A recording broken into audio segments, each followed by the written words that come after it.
Je ne sais pas si vous savez déjà utiliser le leasing. Vous savez c'est quoi le leasing? En France aussi, il y a un autre système qui s'appelle LOA, location option d'achat. Vous connaissez ou pas? A priori, c'est un super plan. Parce que tu as une voiture neuve, parce qu'elle est magnifique et parce que tu payes une mensualité. Le problème, c'est qu'à la fin de 3 ans, 4 ans ou 5 ans, tu vas la rendre. Et vous savez ce qui se passe là, quand tu vas rendre la voiture. C'est là qu'ils vont regarder absolument tout. S'il y a une petite égratignure, s'il n'est pas bien lavé, s'il y a des saletés, s'il y a des choses. Et là, tu dois payer. Et pendant tout ce temps-là, à Vivo, nous sommes en train de parler de quelque chose qui ressemble beaucoup à cela. C'est-à-dire, nous avons ce contrat, on a une voiture, on roule dans cette voiture-là, mais ce n'est pas la nôtre. C'est plutôt en location. Et aujourd'hui, je voudrais parler de le 4e sujet. Et ce 4e sujet, il est par rapport à ce qui se passe dans notre cœur et les répercussions qu'il a dans notre corps. Je vais avoir beaucoup de mal avec ces deux mots en espagnol, ok? Donc, cœur et corps. Vous m'avez compris? Si vous ne le comprenez pas, vous voyez que si je vous fais un truc comme ça, c'est que je parle de cœur et pas de corps. Alors, il y a un texte qui est revenu pendant toute cette série de messages. Et ces messages-là, il est, car là où il y a ton trésor, là aussi sera ton cœur. Et c'est exactement de ça qu'on a parlé, de dire, il est où mon cœur aujourd'hui? Et on a parlé des finances, on a parlé des trésors, on a parlé des talents et on a parlé aussi des temps. Et aujourd'hui, je voudrais vous parler de temple ou de corps. Et tu te dis, quel est le lien entre un temple et mon corps? Il va falloir me suivre un petit peu aujourd'hui. Pourquoi? Parce que je voudrais commencer avec une question très simple. Est-ce que mon corps appartient vraiment à Dieu? Tu sais, dans la société dans laquelle nous vivons aujourd'hui, je ne sais pas si vous savez, vous suivez un petit peu les réseaux sociaux, mais il y a une vague de beaucoup de gens qui disent ça à chaque été chez eux. Est-ce que vous connaissez Despacito? Oui, qui ne connaît pas Despacito? C'est le chant c'est le tube le plus grand d'Internet, quoi. Et dans ces chants-là, Despacito, il y a 2 chanteurs. Est-ce que vous savez c'est qui? Ça, c'est vrai que vous n'êtes pas des latinos, les mecs. C'est tout suisse alémanique, là. Alors, il y a Luis Fonsi et de l'autre côté, Daddy Yankee. Et lui, il est le roi, ou il était le roi des reggaeton. Et là, conversion totale de mec. Et il s'affiche en plein concert, il dit, et j'aimerais vous dire quelque chose. Chez eux, il est le chemin, la vérité et la vie. Et tout le monde, il fait Amen. Je dis, ok, qu'est-ce qui se passe là dans la société? Il y a un truc. Mais ce qui m'intéresse, c'est le phénomène qu'il a derrière. Et là, je ne parle pas de Daddy Yankee, je parle de ce qui se passe dans la société. C'est-à-dire, tout le monde, il démarre une relation avec Dieu, il dit, le plus important, c'est que Dieu soit dans ton cœur. Vous avez déjà entendu ça, oui ou non? Mais pour moi, la véritable question, c'est pas est-ce que Dieu, il est dans mon cœur? Je pourrais dire, est-ce que Dieu, il est dans mon corps? Et surtout ça. Cette question, pour moi, c'est une réalité aujourd'hui. L'important, c'est pas si Dieu, il est dans ton cœur ou pas. L'important, c'est savoir si tu le donnes ton cœur à Dieu. Et tu te dis, mais c'est la même chose, Léo. Pour moi, pas du tout. Je t'explique pourquoi. Parce que dire Dieu, il est dans mon cœur, c'est accepter qu'il y a une sorte de divinité, qu'il va se modeler selon mes besoins à moi. Et je suis OK avec ça. Il y a plein de gens qui croient à ça. Mais en réalité, est-ce que c'est comme ça que ça fonctionne? Ou est-ce que moi, je dois me modeler à le projet de Dieu? Et ça, pour moi, c'est une différence. Est-ce que Dieu, il est dans mon cœur ou est-ce que mon cœur suit Dieu? Parce que là où il a ton cœur, là aussi sera ton trésor. Alors, c'est pour ça que je voudrais revenir à quelque chose de base. Dieu est le propriétaire et moi, je suis l'administrateur. Ça, mes amis, pour moi, c'est la foi. Comprends que rien de ce que j'ai ou ce que je pense avoir dans ma vie, il m'appartient. Pour moi, je reviens à mon exemple de LOA ou de leasing. Oui, j'ai la voiture, elle est neuve, elle fonctionne très bien, mais elle n'est pas tout à fait à moi. Moi, aujourd'hui, Je suis l'administrateur et un jour, je vais devoir rendre cette voiture-là. Alors, évidemment qu'aujourd'hui, la voiture, c'est nous, c'est notre corps. Et c'est là où je commence à me poser des questions. Est-ce que les choix de mon cœur déterminent comment je garde mon corps? Vous savez qu'aujourd'hui, dans cette religion que les gens ils se sont formés pour eux-mêmes, les gens ils sont assez convaincus de dire mon corps, mon choix. Vous avez entendu ou pas? Je ne vais pas citer dans quel contexte on dit ça, mais beaucoup de gens ils disent c'est mon corps, c'est mon choix. Et la question c'est, mais si nous, on est chrétiens, et on s'est dit suivre Dieu, et on s'est dit que notre cœur, il appartient à Dieu, est-ce que c'est logique? Parce que c'est ça qu'il faut savoir ce que la Bible dit. Et c'est là où je vais vous amener à voir un texte qu'il se trouve en 1 Corinthiens chapitre 6, versets 19 à 20. Regardez ce qu'il dit ce texte-là. Ne le savez-vous pas? Votre corps est le sanctuaire. D'autres traductions, il est le temple. Il est le temple de l'Esprit Saint, qui est en vous et que vous tenez de Dieu. Vous ne appartenez pas à vous-même, car vous avez été acheté à un prix. Glorifiez donc Dieu dans votre corps. Et ça m'interpelle beaucoup, mes amis, parce que finalement, est-ce que je me dis, OK, j'essaie d'aller une fois par semaine à l'église, j'essaie d'avoir un relationnel avec lui, j'essaie de prier, de chanter, mais qu'est-ce qui se passe avec mon corps? Comment je vais vivre cette notion-là de corps? Est-ce que Dieu il a une dimension en moi ou pas du tout? Je vais vous raconter une petite expérience qui m'est arrivée il y a quelques années. J'ai commencé à suivre un jeune, qui avait la vingtaine, et ces jeunes-là, on a fait pas mal un parcours ensemble. Et à un moment, il me dit, tu sais Léo, moi j'ai un seul principe dans ma vie. Quand je sors, quand je vais quelque part, si je suis en boîte ou peu importe, mon seul principe, c'est respecter l'autre. Des gens qui sont à favor avec cette idée-là? Vous êtes d'accord, oui ou non? Allez, levez la main alors. Participons un petit peu. La suite. Je dis, mais attends, mais là, il est en cohérence, non? Il me dit, pourquoi? Ben, mec, tu te défonces. Tu ne prends pas soin de toi. Tu couches avec n'importe qui et n'importe où et de n'importe quelle manière. Mais tu te saoules jusqu'à un point que tu n'arrives même pas à te rappeler qui tu es. Et tu me dis que tu respectes l'autre, mais tu ne te respectes pas toi-même. Est-ce que vous comprenez l'incohérence? Parce que si c'est un principe, alors applique-le dans les deux sens. Et je lui dis, mon ami, là, tu es en train de te autodétruire. Est-ce que tu prends conscience à quel point ton corps, il est le temple du Saint-Esprit? Est-ce que tu prends conscience à quel point, aujourd'hui, tu dois comprendre que tu ne t'appartiens pas à toi-même, que tu es l'administrateur de ce corps-là que Dieu t'a donné? Et c'est pour ça que je reviens à cette notion-là, le cœur et le créateur. Et mes amis, ça c'est le principe des foi. Est-ce que tu crois que tu viens de singe ou est-ce que tu crois plutôt qu'il y a un Dieu créateur, qu'il a fait quelque chose pour que tu existes et pour que tu sois là? Si tu as des questions par rapport à ton identité, on a fait toute une série qui s'appelle ID en Christ, donc tu pourrais la revoir. Mais la véritable question, c'est que le Créateur, il ne te donne pas des règles à suivre, mais il te donne des principes pour que tu vis mieux ici sur Terre.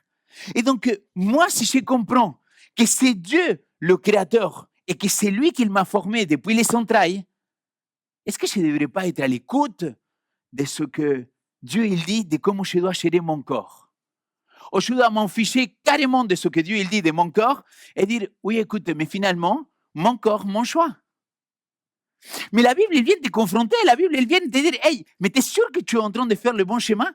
Est-ce que tu es en train de suivre les règles? Parce que la réalité de notre société, c'est qu'aujourd'hui, il y a des problèmes vraiment graves, des problèmes cardiovasculaires, il y a des problèmes d'obésité, il y a des problèmes de stress, il y a des problèmes de santé mentale. Et quand tu regardes un petit peu globalement ce que Dieu il dit de ton corps, tu te dis, mais peut-être je suis en train de passer à côté de quelque chose. Parce que Dieu s'intéresse à ton corps. Et donc, permets-moi de dire, même si ça va vous choquer, je suis profondément en désaccord avec cette idée-là. Mon corps, mon choix. Le temple, le corps, ça lui appartient à lui. Et moi, je suis son administrateur. Et en tant qu'administrateur, le Seigneur il me dit, hey, je veux attirer ton attention. Je sais comment on fonctionne. Lis, s'il te plaît, le manuel d'instruction. Consulte-moi de comment tu vas le vivre. Il y a quelques temps en arrière, j'ai parlé avec quelqu'un, je vous parle il y a 10 ans en arrière, et cette personne-là, elle vivait dans une situation de stress et il avait un caractère de chien, pour le dire, je ne sais pas comment le dire autrement, mais et elle me disait, mais je sais que j'ai un caractère de chien, mais je n'arrive pas à faire autrement.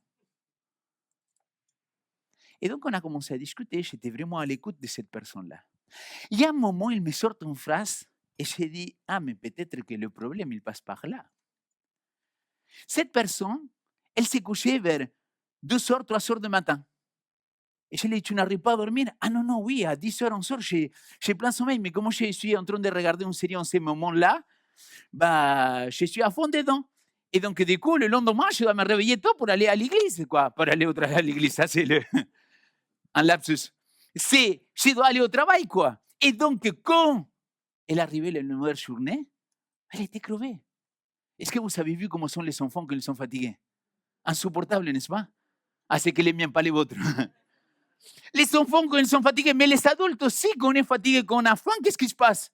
On est insupportable. Mais qu'est-ce qui se passe quand toi, tu vas manger le soir et tu vas, et je le parle en tant qu'Argentin, que je mange un demi-kilo, 1 kilo de viande de barbecue le soir avant d'aller me coucher. Mon ami, ma digestion ne peut pas être faite comme il se doit. Donc tu ne peux pas me dire mon corps, mon choix. Oui, c'est ton choix, mais après ne te plains pas que tu n'arrives pas à bien dormir la nuit, quoi. Ah, j'ai eu beaucoup de cauchemars, mais comment tu as mangé vous voyez? Donc il y a toute une question qu'il faudrait se poser. Si Dieu, il est le créateur, et c'est lui qui a fabriqué mon corps, est-ce que ce n'est pas lui qui sait comment ça fonctionne? Je ne sais pas si vous connaissez cette histoire-là, que je pense qu'elle n'est pas vraie, mais qu'elle est très bien pour mon message en ce moment-là. C'est l'histoire de Henry Ford. Vous connaissez Henry Ford, c'est lui qui a créé les voitures Ford.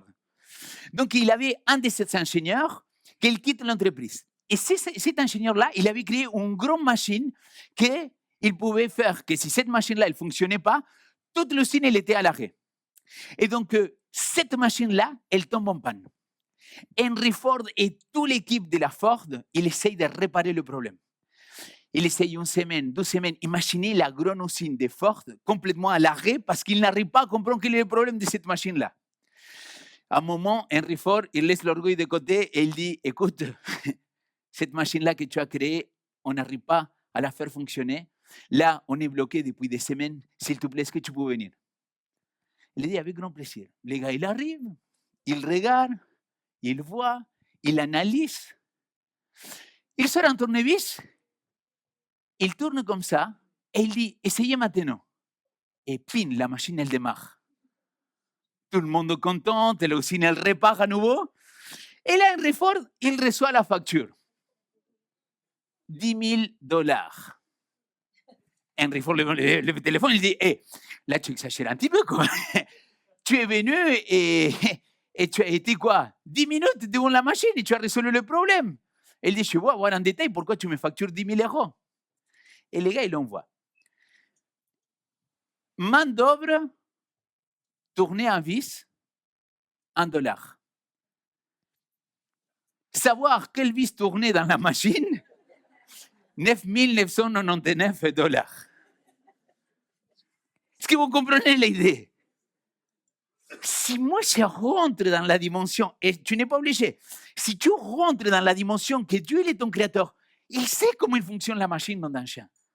Mais au lieu de faire ça, nous on essaye de faire à notre manière, à notre sauce. Parce qu'on dit, oui, mais c'est pas grave. Tu vois, de temps en temps, sortir avec les potes et se bourrer la gueule, c'est pas grave. Fais comme tu veux, mon ami. Je ne suis pas en train de dire que tu vas le faire, hein. Mais ce que je suis en train de dire, mes amis, c'est, est-ce que tu as regardé le manuel d'utilisation pour savoir ce que Dieu voulait dans ta vie? Dieu, c'est notre créateur. Lui, notre corps, il appartient. Et il faut comprendre, il faut rentrer dans cette dimension-là de comment j'utilise cette machine-là. est-ce que je prends conscience que c'est vraiment un leasing qu'aujourd'hui, c'est dans ma vie? Quelqu'un qui a fumé toute sa vie. Est-ce que vous pensez que j'ai besoin de le dire à cette personne-là, et tu sais que fumer, ça tue? Est-ce que vous pensez que j'ai besoin de le dire en tant que pasteur? Non, soyons honnêtes. C'est écrit sur le paquet. Il y a des trucs, des photos que tu dis, mais c'est dégoûtant la photo, quoi. Est-ce que j'ai besoin de le dire à quelqu'un? Ne fume pas parce que ça tue?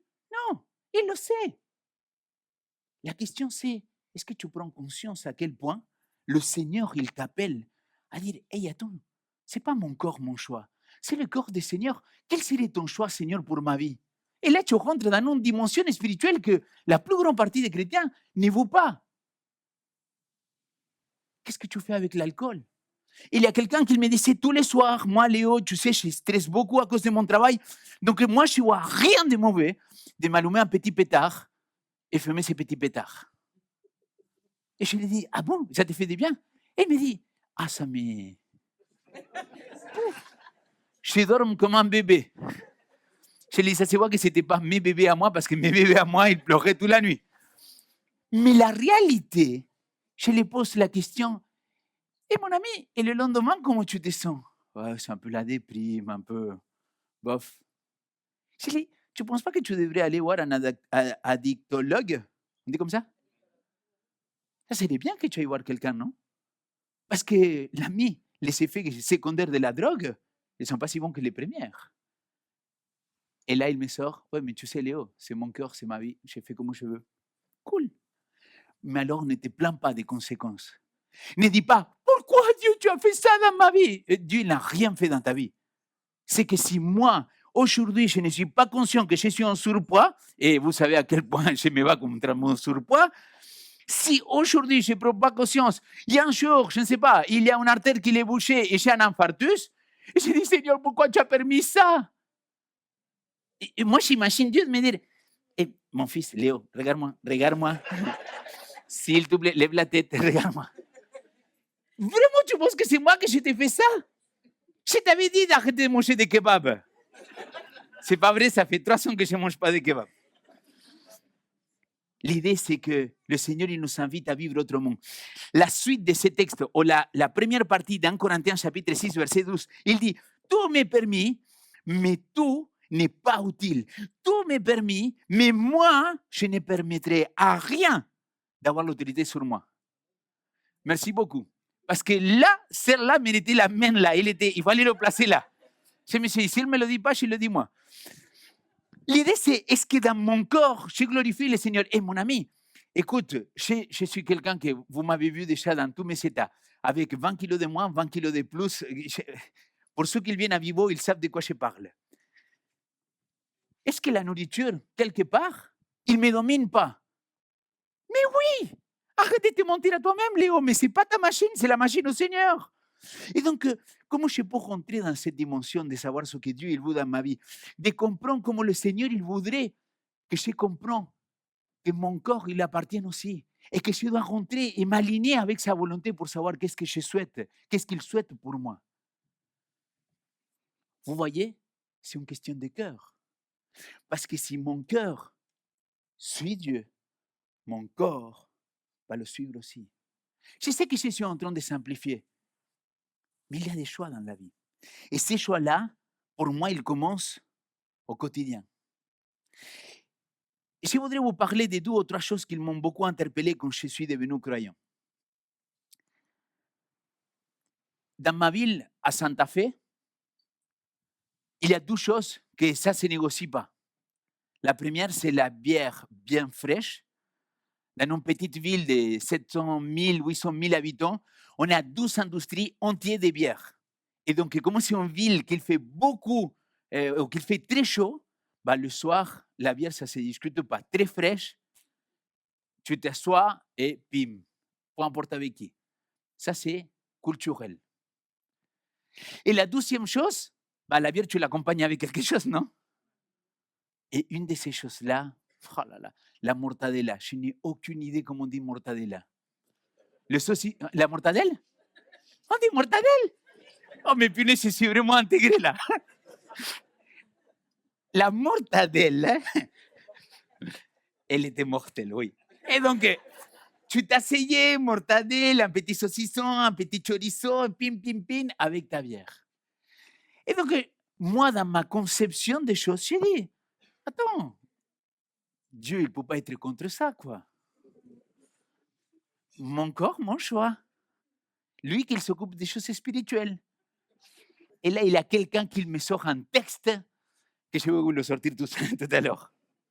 Mais tu sais, Léo, dans notre communauté, dans notre église, la manière de voir le monde, c'est que nous ne devons pas travailler simplement sur le spirituel, nous ne devons pas travailler simplement sur le psychique, mais on a quelque chose à apporter par rapport à la santé, au physique. On a quelque chose à apporter par rapport à la réforme sanitaire.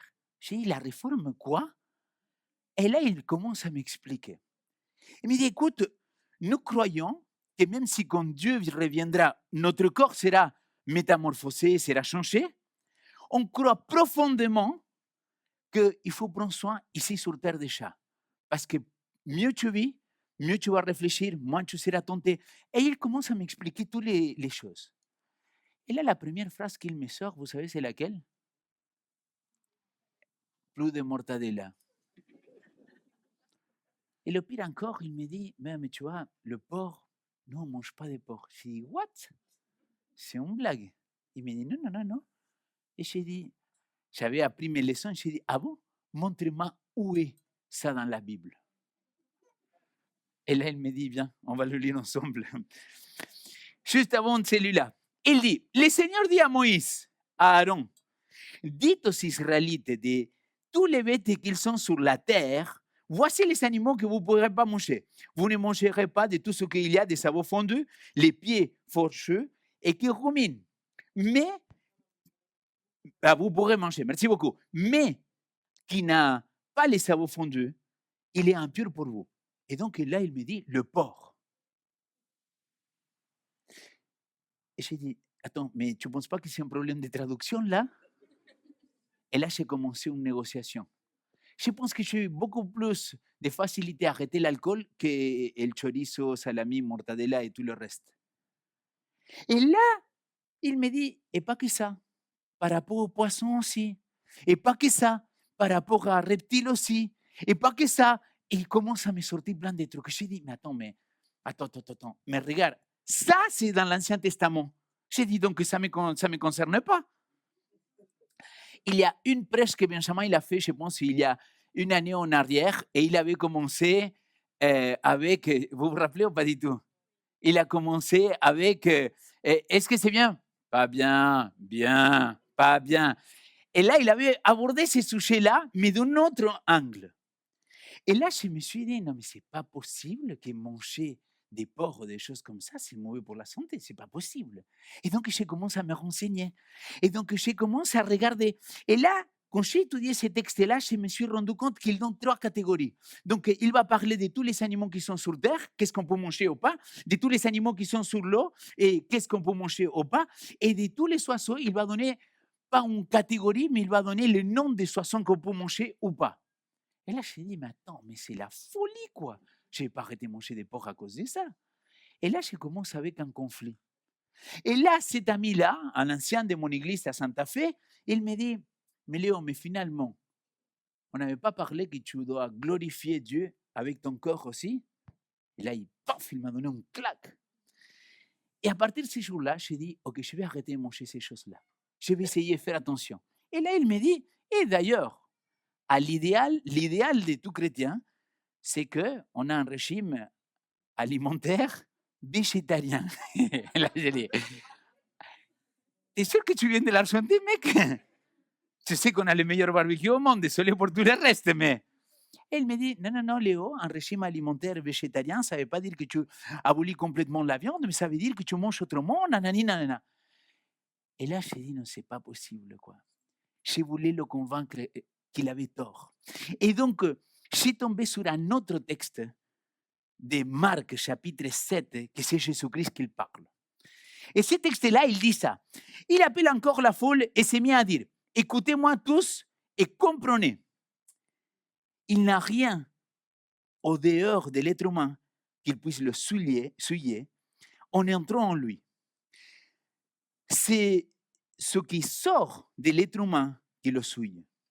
Lorsqu'il faut rentrer à la maison, loin de la foule, ses disciples l'interrogèrent sur cette parole. Il leur dit, êtes-vous donc sans intelligence, vous aussi? N'y comprenez pas que rien de ce qui dehors entre dans l'être humain ne peut le souiller, car cela entre pas dans le cœur, mais dans son ventre, avant de s'en aller aux latrines. Ah, les amis, je me suis dit, je vais le convaincre avec ce texte-là. Et là, je lui ai dit, ouais, mais tu vois, dans le Nouveau Testament, il dit ça. Qu'est-ce que tu fais? Parce que Jésus, il a purifié tous les viandes impures. Il me dit, ah bon? Il est où écrit ça? Et là, on commence une discussion, on commence à parler. Il me dit, mais tu vois que Jésus-Christ, il l'a dit par rapport à cette parabole. Combien de fois je vais vous le dire encore qu'une parabole, il ne peut pas servir de doctrine pour établir des dogmes, des croyances dans l'Église. La doctrine, elle se fondamente avec plusieurs textes bibliques. Ils vont faire une conjonction pour nous apprendre quelque chose. Mais là, le texte, il dit quelque chose de complètement différent. Là, le texte, il dit, oh là, c'est une parabole, premièrement. Et la deuxième chose qu'il doit dire, et pour moi, c'est super intéressant, c'est qu'il est en train de parler de cœur. Et quelque part, après, il va dire, le problème, ce n'est pas que manger des porcs ou pas, c'est une question de salut. Et ça, Benjamin, il a très bien expliqué. Ce n'est pas une question de salut. Je ne suis pas en train de dire que si je ne prends pas soin de ma machine et que je ne la conserve pas bien et que je ne donne pas ce que Dieu il m'a dit, si au lieu de les mettre essence, je voulais mettre diesel parce que c'est juste plus économique, si je ne rentre pas dans cette dimension-là, Dieu il dit, ok, ce n'est pas grave. Le jour que je vais revenir, je vais te prendre avec moi. Mais s'il te plaît, ne mets pas la faute sur moi de que tu as mal vécu ici sur terre. Parce que tu n'as pas suivi mes conseils. Tu n'as pas entendu ce que je voulais te dire. Tu n'as pas été à l'écoute de ce que je voulais pour toi.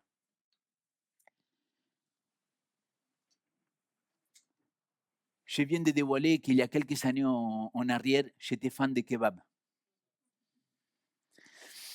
Et on allait avec un pote après la faculté, quand Karen travaillait, nous on partait. La nuit, manger un kebab en masse à côté de la gare. Il était bien parce qu'il était pas cher et très grand. Et moi, si je dois choisir qualité ou quantité, toujours pour la nourriture, quantité, pas qualité. J'assume mes péchés. Vous voyez, c'est le principe des changements. C'est par là qu'il commence le changement. Et donc, on s'avait fait un peu copain avec le serveur. Et le serveur, un jour, il passe, il vient me voir, nanana, et il savait que j'étais argentin. Et donc, chaque fois qu'on parlait, il me disait, l'Argentin, t'as vu le but de Messi? C'était l'époque de Barça, c'était le meilleur Messi de toute l'histoire de l'univers. Et donc, on parlait. Et donc, évidemment, il me dit, mais l'Argentin, tu fais quoi dans la vie? Je lui ai dit, écoute, je suis aumônier en campus. Et c'est quoi un aumônier? Et je l'explique. Il me dit, mais tu fais quoi? J'ai fait des études de théologie. Il me dit, ah bon, tu veux être prêtre? Je lui ai dit, non, pas prêtre, mais plutôt pasteur. Et on discute. Et j'avais fait mon cours avec l'islam. Et je lui ai dit, mais tu sais qu'on a beaucoup de points en commun, vous et nous. Il me dit, ah bon? Lesquels? Et je lui parle des prières. Je lui parle du retour de Jésus. Et là, je lui parle de quoi? Le porc. Et là, il me dit, et toi, l'Argentin, tu ne manges pas de porc? Non, je ne mange pas de porc. Mais comment ça s'est fait ça? Et je lui ai dit qu'en Lévitique, donc dans la Torah, il avait un texte qui dit qu'il nous interdit de manger des porcs, mais pas que le porc, je lui ai dit. Il y a plein d'autres choses, par exemple l'homard, les crustacés. Et là, il commence à ouvrir les yeux. Ah bon? Ah, mais l'Argentin, je ne savais pas ça. Et là, il me sort une phrase. Il va me dire quelque chose. Il me dit, et dit l'Argentin, il dit, pourquoi tu ne manges pas de porc alors? Et donc là, je sors toutes mes recherches, tous mes documents de pourquoi la OMS, oui, il dit que c'est pas bon le porc, qu'il est cancérigène, qu'il est ceci, qu'il est cela. Et je commence à sortir tous les arguments que je connaissais par cœur. Et là, il me dit, et l'Argentin, là, je t'arrête tout de suite. Tu as tout faux là. Et je dis, ah bon, pourquoi? Il me dit, tu sais pourquoi je ne mange pas de porc? Je dis, non, parce que là, il me l'a dit. Ces nuits-là, les amis, j'ai pris la claque de ma vie. Ça, c'était la foi. Au lieu de rentrer dans un débat stupide, dire, attends, mais ok, je comprends qu'on ne peut pas s'arrêter là, mais est-ce que ça, c'est pas la foi aussi? Dire, écoute, Dieu, il me dit que je ne mange pas de ça, pourquoi il va changer les choses? Si on sait qu'en plus, on va revenir à un régime végétarien comme Adam et Ève au commencement, je dis, pourquoi pas faire confiance et écouter ce qu'il me dit? Et peut-être c'est parce que notre cœur, il ne suit pas Dieu. Et je vais vous donner un dernier exemple. Et cet exemple-là, c'est Daniel. Le prophète Daniel, c'est quelqu'un qui est parti en captivité chez quelqu'un d'autre. Donc, il était à Jérusalem, on va le prendre prisonnier et on va l'amener dans notre royaume. Et dans ce royaume-là, on va le castrer sûrement, on va faire de lui un eunuque. Et cet homme-là, il va devoir s'adapter à toute la culture et à tout ce qui se faisait dans ces nouveaux royaumes. Le royaume des Chaldéens, des Babyloniens, appelez-le comme vous voulez. Il y a un moment, et c'est comme ça qu'il commence l'histoire de Daniel, le roi, il vient le voir, il lui dit, maintenant, toi et tes amis, vous allez être obligés à manger tous les repas et tous les boissons du roi. Alcool, porc, homard, crustacés, ça c'est moi que j'ajoute. Et là, Daniel, il dit, attends, hey, tu comprends pas. Moi, mon cœur, il doit suivre ce qu'il dit mon cœur. Donc, je ne peux pas faire ça, mon ami. Je suis désolé, mais je ne peux pas. Et le gars, l'entendant, il lui dit, mais tu te rends compte, si tu ne fais pas ça, je vais me faire tuer, mec. S'il te plaît, mange ça. Et là, Daniel, il lance son pari, il lui dit, s'il te plaît, écoute-moi. Laisse-moi pendant quelques jours. Et d'ailleurs, vous savez combien de jours c'est? 10 jours. Laissez-moi 10 jours, s'il vous plaît. Que nous, on ne va pas manger le repas des rois. On va manger des fruits et des légumes. Et à la fin des 10 jours, si vous voyez qu'on est toujours pareil, on fait comme tu as dit. Et c'est balèze, mes amis. Parce qu'à la fin des 10 jours, l'intendant, il revient. Et il voit que Daniel et ses 3 potes, ils sont plus intelligents, plus beaux, meilleurs peau, meilleurs tout que les autres. D'ailleurs, là maintenant, c'est à la mode le détox, oui ou non? Est-ce que vous avez déjà fait des détox? Si tu es dans mon équipe, qu'il essaye de maigrir, détox, c'est toujours bienvenu. Ils ont fait un détox. Et d'un seul coup, ah, mais ta peau, il est belle. Ah, mais tu es plus mignon. Il y a ceux qui te critiquent, ils se disent, là, tu as un peu grossi. Et quand tu maigris, ils te disent, arrête de maigrir parce que sinon, c'est trop moche. Mais je dis, mais c'est mon corps, laisse-moi tranquille, non? C'est mon corps, mais ce n'est pas mon choix. Quand j'ai préparé cette prédication, il y a un verset biblique en espagnol, je me le rappelle par cœur. Et quand je suis parti voir dans les traductions françaises, les traductions n'étaient pas exactement la même. Donc j'ai triché un petit peu, j'ai parti chercher une traduction que j'utilise pas souvent parce que je voulais vous partager ceci. Regardez ce qu'il dit le verset 8. Et Daniel arrêta dans son cœur qu'il ne se souillerait pas, point, par ses mets délicats de roi et par le vin qu'il buvait. Et il demanda à prince de ses eunuques de lui permettre de ne pas se souiller. Qu'est-ce que je retiens de ce verset-là? Il avait pris la décision dans son cœur. Et maintenant, tu peux m'obliger à faire ce que tu veux, mais si dans mon cœur, je suis aligné, je vais suivre Dieu. Par contre, si Dieu il est dans mon cœur et je fais comme il me semble bon selon moi, je n'ai pas compris peut-être le véritable point. C'est que si je suis Dieu dans mon cœur, de cœur, il va passer au cœur, car tout appartient à Dieu. Mon ami, je ne connais plusieurs parmi vous, je ne vous connais pas ou je ne vous côtoie pas régulièrement. Moi, je vous lance un pari. Faites le pari de Daniel. 10 jours. Donnez-lui 10 jours à Dieu pour ne pas manger toute la viande que peut-être vous mangez. 10 jours pour essayer de vous alimenter, de voir autrement. Sortez toutes ces boissons-là qui sont sucrées, qui ne font pas de bien. Parce que ça aussi, ça fait partie de la vie spirituelle. Parce que Dieu, il ne te considère pas comme un simple âme à l'intérieur. Il te considère comme un tout, corps, âme esprit. Il s'intéresse à qu'ici, sur terre, tu puisses commencer à vivre ce qu'on va vivre un jour avec lui. Donc, peut-être que tu ne te sens pas très à l'aise avec tout ce que je t'ai dit. Viens me voir à la fin, on pourra discuter. Si tu n'avais jamais entendu parler de tout ça, faisons une étude biblique, développons les sujets. Mais ce que je suis convaincu que ce que je vais vous prêcher ce soir, c'est quelque chose de très, très ancré dans la parole de Dieu. Qu'est-ce qu'il a fait Jésus-Christ avant d'être tenté par le diable? 40 jours de jeûne et de prière. Pourquoi c'est important alors le manger? Ce n'est pas si important que ça. Peut-être il y a beaucoup plus d'influence de ce que nous, on le comprend. Alors, le challenge, il est là.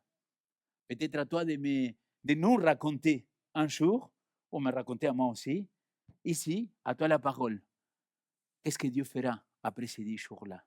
Dites-moi si tu ne te sens pas 1000 fois mieux. Dis-moi si ta condition et ta capacité mentale, ils ne sont pas augmentés. Je pèse mes mots, mes amis.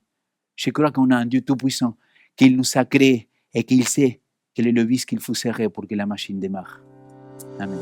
Merci d'avoir regardé cette vidéo jusqu'au bout. Si elle t'a inspiré ou touché, n'hésite pas à liker, à partager et surtout t'abonner pour ne rien manquer. Rejoins la famille Vivo pour des messages qui t'inspirent, t'aident à avancer chaque semaine. Dis-nous aussi en commentaire ce que tu as retenu ou aimé dans cette vidéo. Je te dis à très bientôt pour une nouvelle vidéo. Reste connecté avec notre Seigneur Jésus-Christ.